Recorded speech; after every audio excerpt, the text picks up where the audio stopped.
और ऐसे मत करो यार, ये तरीका गलत। सर, दिलीप जायसवाल ने आपके ऊपर आरोप लगाया कि आप फर्जी अकाउंट बना के बीजेपी को बदनाम करते हैं। दिलीप जायसवाल ने आरोप लगाया है कि आप सोशल मीडिया पे फर्जी अकाउंट बनाकर बीजेपी को बदनाम कर रहे हैं। नीचे भैया ऐसा है कि इसीलिए आदमी को, जिसको कहते हैं ना नीम हकीम खतरे जान, दिलीप जायसवाल को अपने जीवन में सोशल मीडिया का कुछ आइडिया है नहीं।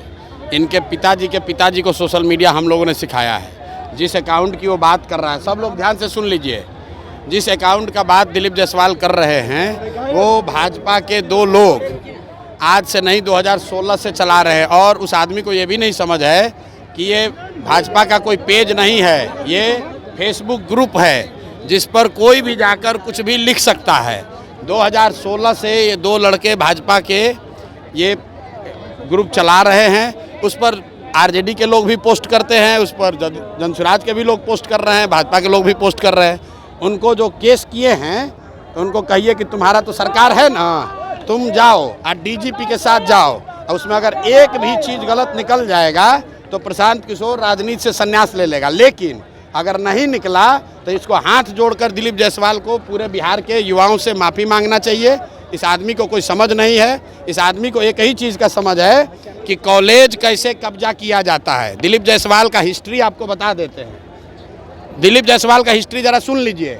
सीमांचल में माइनॉरिटी के मेडिकल कॉलेज में ये व्यक्ति कैसे उस कॉलेज को इन्होंने गलत तरीके से कब्जा किया हुआ है, उसकी जांच होनी चाहिए। और बेचारे जो सरदार जी उसके मालिक थे, जिन्होंने उस कॉलेज की स्थापना की, उनकी हत्या हुई, कैसे हत्या हुई, इसकी जांच होनी चाहिए। ये हमको डराने की कोशिश कर रहे हैं। भाई तुम दिल्ली, यहाँ पटना से लेकर दिल्ली तक जितना साइबर एक्सपर्ट है उसको ले आओ और ला कर दिखाओ। अगर प्रशांत किशोर ने, जनसुराज ने गलती की हुई है तो हम लोग मान लेंगे।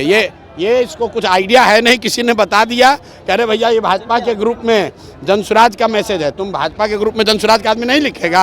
आप किसी के भी पेज पर जाकर कुछ भी कमेंट कर सकते हैं, उसमें क्या है? आपको लगता है सर चुनाव से पहले आपको बदनाम करने की? अरे भैया बदनाम क्या होगा इसमें? बदनाम हमको क्या करेगा भाई? सब लोग समझ रहा है सरकार किसकी है, भाजपा की है। तो अगर कोई फेसबुक पेज गलत चल रहा है तो तुम पकड़ लो। दिल्ली में सरकार तुम्हारी है, पटना में सुनिए ना, अरे भाई सरकार किसका है? बिहार और दिल्ली में सरकार किसका है? फेसबुक पेज पर अगर कुछ गलती है तो तुम पकड़ो, अगर है हिम्मत तो। पत्रकार वार्ता काहे कर रहे हो? और साथ में ये भी कह रहे हैं कि जिस कॉलेज को कब्जा करके बैठे हुए हो उसका भी जांच करा लो, अपनी ही सरकार से करा लो कि उस कॉलेज का मालिक कैसे बने हो। अशोक चौधरी ने कहा है कि आपके ऊपर ज्यादा बात नहीं करेंगे, आपको ज्यादा बराबर नहीं बनाएंगे, ज्यादा बात नहीं। ठीक बात है। अशोक चौधरी के लिए कल मैंने कहा कि हम लोग जानते हैं कि नेता दल बदलते हैं, लेकिन अशोक चौधरी बिहार के सर्वदलीय नेता हैं। इनके बाबूजी कांग्रेस में, ये खुद जदयू में, बेटी लोजपा में और दामाद आरएसएस भाजपा में।